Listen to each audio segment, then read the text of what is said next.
की है। तो जिला गोरखपुर से एक न्यूज है, जिसमें कि आयुष चिकित्सक संविदा के भर्ती से रिलेटेड कुछ नोटिफिकेशन आया है। तो इसको मैं आप लोगों के साथ में शेयर करूंगा। जो लोग इच्छुक हों गोरखपुर से एप्लीकेशन डालने के लिए, वो ध्यान से इस सारी प्रक्रिया को सुने। और इसी तरह के लगातार अपडेट पाने के लिए आप लोग हमारे चैनल को सब्सक्राइब कर लें और लाइक भी कर लें, जिससे जब भी कोई भी आयुर्वेदा से रिलेटेड कोई भी इंफॉर्मेशन जो आएगी, या जो भी टॉपिक है या कुछ है, जो भी चीज़ें हैं, उसका आपको नोटिफिकेशन मिलता रहेगा। ठीक है, तो हम लोग ज़्यादा समय न गवाते हुए आगे बढ़ते हैं। तो जिला गोरखपुर से एनएचएम, ठीक है, के थ्रू जो भर्ती निकली हुई है, उससे रिलेटेड आपको कुछ चीज़ें मैं बताऊंगा। तो देखते हैं। कार्यालय मुख्य चिकित्साधिकारी गोरखपुर, ठीक। तो लिखा गया है, और ये लेटर है 16/12 का, ठीक है, 16/12/2024। मिशन निदेशक राष्ट्रीय स्वास्थ्य मिशन उत्तर प्रदेश लखनऊ के पत्र, ये पत्र संख्या दिया हुआ है, ठीक है, के अनुपालन में जनपद गोरखपुर में राष्ट्रीय स्वास्थ्य मिशन, ठीक है, एनएचएम जिसको बोलते हैं, ठीक है, उत्तर प्रदेश के अंतर्गत संचालित विभिन्न कार्यक्रमों के अंतर्गत रिक्त संविदा आयुष चिकित्सकों की नियुक्ति डीबीपी और साक्षात्कार के माध्यम से की जानी है, जिसका विवरण निम्नवत है। तो इसमें पहले आप लोगों को देखा जाए कि दिया गया कार्यक्रम का क्या नाम है, पद नाम क्या है, शैक्षिक योग्यता अहर क्या है, वांछित अनुभव, पदों की संख्या, ठीक है, और रिक्त पद के सापेक्ष नियत मानदेय कितना होगा प्रति माह। ये सारी डिटेल दी गई है, हम लोग एक एक करके इसके बारे में देखेंगे। जैसा कि हम लोगों ने पिछले वीडियो में आजमगढ़ से रिलेटेड देखा था, ठीक है, सारी चीज़ें वही हैं लगभग लगभग, केवल सीटों की संख्या, ठीक है, में ही डिफरेंस होगा। तो लिखा गया यहाँ पे 1 नंबर पर मेन स्ट्रीमिंग ऑफ आयुष चिकित्सक योग विधि को छोड़कर, ठीक है, एक जो कार्यक्रम है मेन स्ट्रीम ऑफ आयुष, उसमें आयुष चिकित्सक की है। आगे देखेंगे तो राष्ट्रीय बाल स्वास्थ्य कार्यक्रम आरबीएस के बोलते हैं जिसको, ग्रामीण क्षेत्र हेतु, और यही है आरबीएस के नगरीय क्षेत्र हेतु, ठीक है, रूरल और अर्बन, ठीक। तो एक एक करके हम लोग देखते हैं। तो सबसे पहले जो है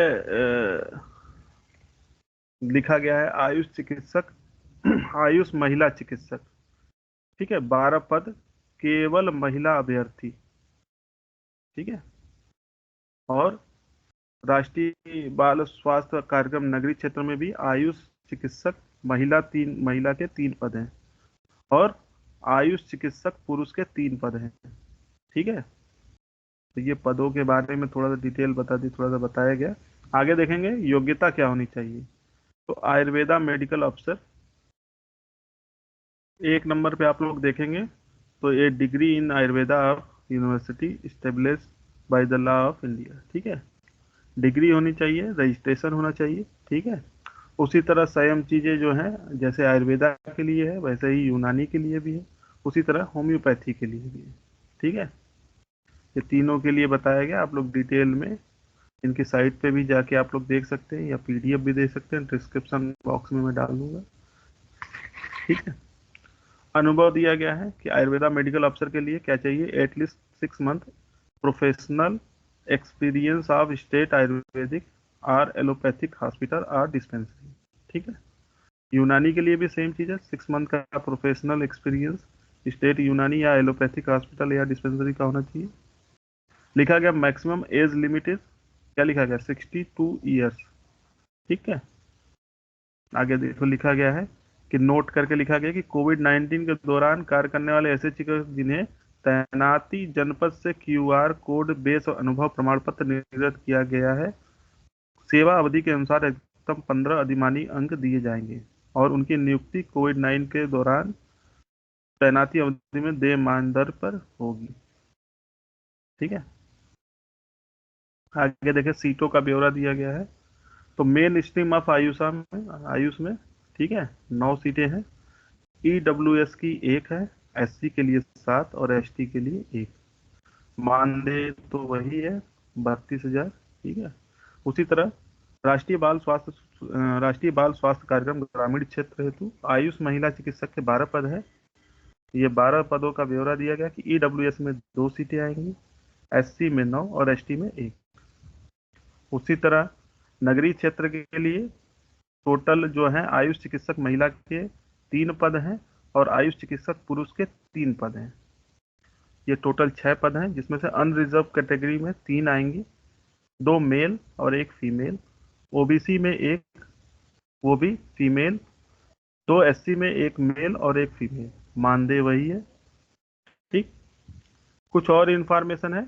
आवेदन हेतु निर्देश दिया गया है। ठीक है, इच्छुक अभ्यर्थी वाक इन इंटरव्यू हेतु अपना आवेदन पत्र रजिस्टर्ड डाक से दिनांक, देखिए डेट आप लोग ज्यादा ध्यान से देखिए, 10/12/2024 से लगाकर 28/12/2024 तक नवीन मुख्य चिकित्सा अधिकारी कार्यालय, कमरा नंबर 16, जिला महिला चिकित्सालय के सामने, पिन कोड है 273001, गोरखपुर पर प्रेषित कर सकते हैं।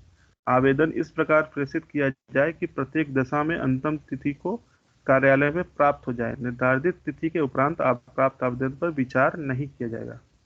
ठीक है, आवेदन हेतु अभ्यर्थी अपना आवेदन, जिसमें सबसे ऊपर आवेदित का नाम, कार्यक्रम का नाम अंकित किया जाएगा, नीचे नाम, पिता का नाम, पता, आरक्षण श्रेणी, मोबाइल नंबर, ईमेल, समस्त शैक्षिक विवरण, विषय, पूर्णांक, कुल प्राप्तांक, प्रतिशत, अनुभव अंकित करते हुए नीचे हस्ताक्षरित कर ऊपर दाहिनी ओर नवीनतम पासपोर्ट साइज चिपकाकर समस्त शैक्षिक तकनीकी योग्यता संबंधित अंक पत्र और प्रमाण पत्र, अनुभव, जाति, निवास, पंजीकरण संबंधी प्रमाण पत्र की स्व प्रमाणित छायाप्रति संलग्न कर प्रेषित करेंगे।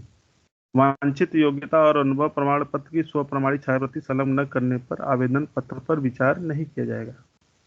लिफाफे पे क्या लिखना है? आवेदित पद का नाम, कार्यक्रम का नाम बड़े बड़े अक्षरों में अंकित करना होगा। आवेदन का प्रारूप जैसा हम लोगों ने पिछले भी देखा था, सेम है जो अभी बताया गया। आवेदित का नाम, कार्यक्रम, किस कार्यक्रम में आप आवेदन कर रहे हो, आवेदक का नाम, ठीक है। पिता का नाम, यहाँ पे आवेदित का पद नाम दिया गया है, ठीक है। जाति, पत्राचार, जन्म तिथि, ईमेल, ठीक है। फिर उसके बाद चिकित्सा बोर्ड में पंजीकरण, कार्य का अनुभव, मोबाइल नंबर, शैक्षिक योग्यता में ये सारी चीजें दी गई हैं। High school, inter, BMS, BHMS, अन्य, ठीक है। आगे कुछ नियम बताए गए कि एक से अधिक पद हेतु आवेदन करने हेतु अलग अलग आवेदन करना होगा। उपरोक्त समस्त पदों हेतु आवेदन स्क्रीनिंग में पात्र पाए गए अभ्यर्थियों को वॉक इन इंटरव्यू हेतु सूचना ईमेल, व्हाट्सएप, दूरभाष के माध्यम से प्रेषित की जाएगी। यह पद पूर्णतया नियत मानदेय पर संविदा शर्तों के अधीन है। इस पर स्थायीकरण का कोई दावा स्वीकार नहीं होगा। भर्ती प्रक्रिया किसी भी स्तर पर रिक्त पदों की संख्या में परिवर्तन हो सकता है। चयन प्रक्रिया को स्थगित और निरस्त किया जा सकता है। उपरोक्त पदों पर नियुक्ति 1 वित्तीय वर्ष तक के लिए मान्य होगी, जिसे भारत सरकार से अनुमोदनोपरांत आगे बढ़ाया जा सकता है। साक्षात्कार हेतु किसी प्रकार का यात्रा भत्ता दे नहीं होगा। इच्छुक अभ्यर्थी की आयु विज्ञापन प्रकाशन की तिथि को 62 वर्ष से अधिक नहीं होनी चाहिए, ठीक है। चयन प्रक्रिया में उत्तर प्रदेश शासन द्वारा लागू आरक्षण नीति का ही पालन किया जाएगा। कोई भी प्रतिकूल तथ्य पाए जाने पर जिला स्वास्थ्य समिति, राष्ट्रीय स्वास्थ्य मिशन उत्तर प्रदेश द्वारा 1 महीने का नोटिस या नोटिस के बदले 1 महीने के वेतन के बराबर राशि देकर चयनित अभ्यर्थी को संविदा सेवा समाप्त कर सकती है। उपरोक्त रिक्तियों की विस्तृत जानकारी एनआईसी गोरखपुर की वेबसाइट पर उपलब्ध है, ठीक है। आप लोग डिटेल में यहाँ से भी आप लोग दे सकते हैं। इसी के साथ मैं ये जो सूचना थी, जितनी डिटेल थी, आप लोग मैसेज भी कर सकते हैं हमारे यूट्यूब चैनल पे। चैनल को लाइक और सब्सक्राइब जरूर कर लें आगे के इंफॉर्मेशन के लिए। आप लोगों को लगातार इंफॉर्मेशन जिससे कि मिलती रहे।